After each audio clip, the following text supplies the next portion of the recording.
Once you put away your phones and your computers and all that we have nowadays, yeah, it's great. We're up to date. But your brain is the only thing you have when you're going through depression, when you're going through hard times, when you're going through death, real life.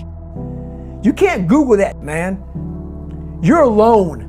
You're alone. You may have a shrink you're going to, you may have a best friend you're going to, but there's 24 hours in the day where you're alone in this brain, and your brain is talking to you in all kinds of ways, and it wants to control you and pull you in these different pockets.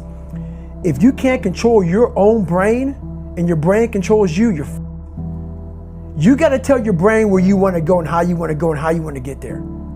You got to control it. If not, it's over. What existed for me was, okay, man, how am I going to make this work? And all I knew back then was hard work. The only way anything gets accomplished. That's all I heard back in those days. You got to work hard. You got to work hard. I'm not getting I can't get this paragraph. I can't remember what the f***'s in this paragraph to pass this test to get in the military. Read it again. Still not getting it. Read it again. But if you're not getting it, write it out. And that's how I started learning.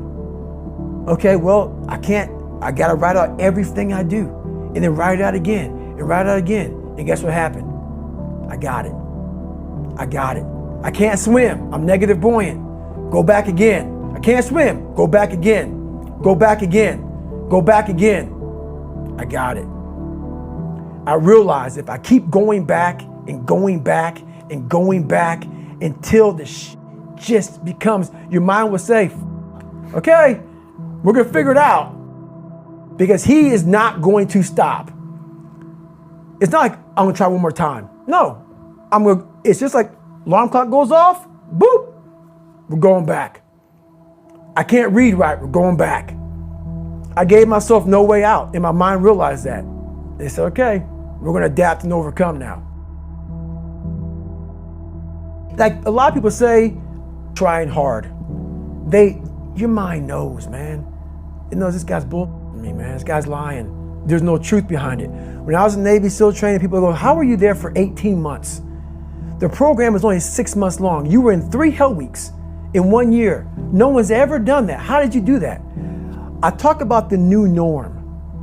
When I lived in a $7 a month place when I was growing up for a short period of time, I loved it. I didn't know any different. That was my norm. Once we moved out of that place, we moved to a $236 a month place. I was like, I never want to go back to that little piece of shit. But if you go back to that $7 a month place and you realize this is where I live, this is all I got, your mind says, roger that, this is home. So when I was going through Navy SEAL training for 18 months and going back through all the hard parts over and over again, I told myself after the first time, I knew it was gonna be a long journey there.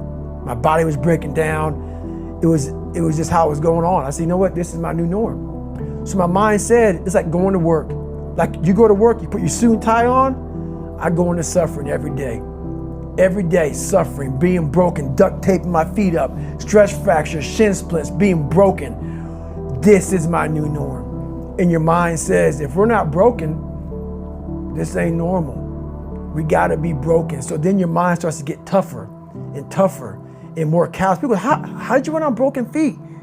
Broken shins. My mind knew this is how we operate. We're in Navy SEAL training. This is what we are. I became hell. And that became my new norm. I gave myself no way out. There was nothing outside these walls of hell. Nothing. I love God, but for a short period of time, I became the devil because that was hell. I became the boss, the owner, the CEO of Navy SEAL training. That was my mindset. And that's how you get through things. You immerse yourself in wherever it is, and you become that. You become that and give yourself no way out.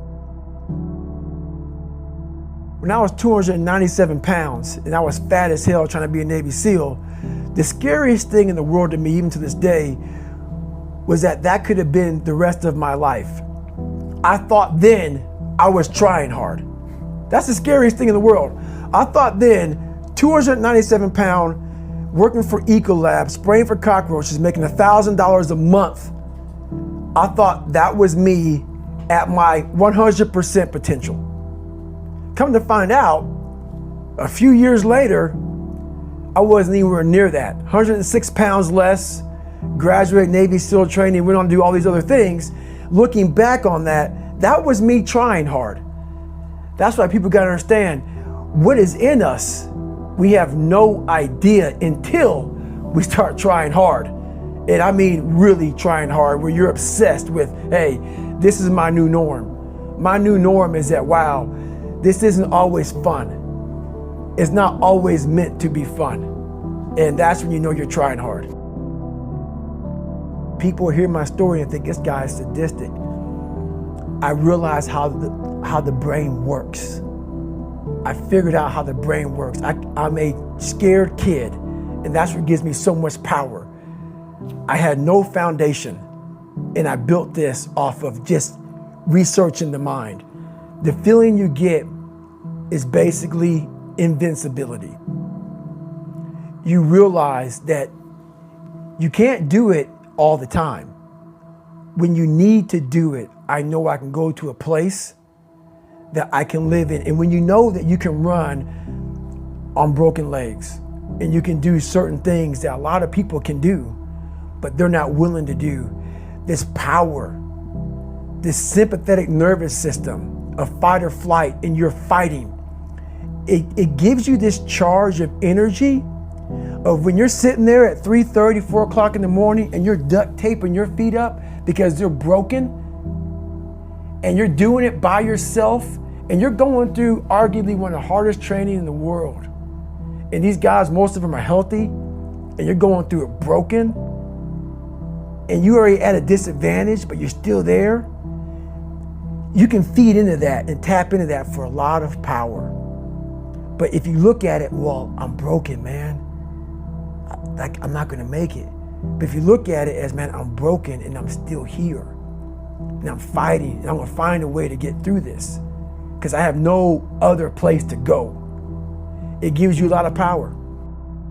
When things start to suck really, really bad, my brain and a lot of people's brain, they don't go to your dad beating you up. Your brain says, we gotta get the out of here. This is miserable. So anger goes away a lot of times when you're suffering, because your brain just says, we gotta run, we gotta go. So that anger is not popping up saying, oh, I wanna show them, I wanna show those people. No, there has to be a much deeper, when I say deeper, it has to be down to mineral soil. It has to be down to that nice mineral soil where nothing can burn. You can't burn dirt. So it has to be down that low, that literally is something in you that's at the core of your soul. But you don't find it unless you spend a lot of time with what you want to be in life. I can't give that to you. Right. You can't give it to somebody. When you find your true passion in life, and my passion for me was like, oh, I want to be, I don't give a Navy SEALs, Army, I don't give a shit. I want to serve my country.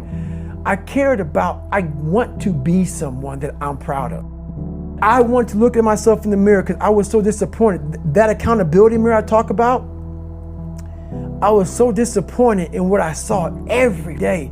I wanted everybody to love David Goggins. And a lot of people did.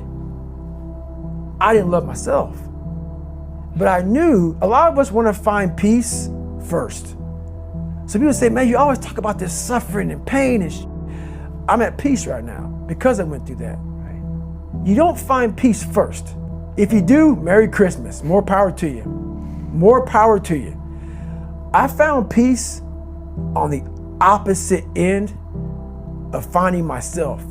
And no one really finds themselves without going through trials, tribulations, suffering, accountability. And accountability is suffering. Being accountable every day for doing right for yourself, for the people next to you, it's miserable. It's hard. So, even the smallest details.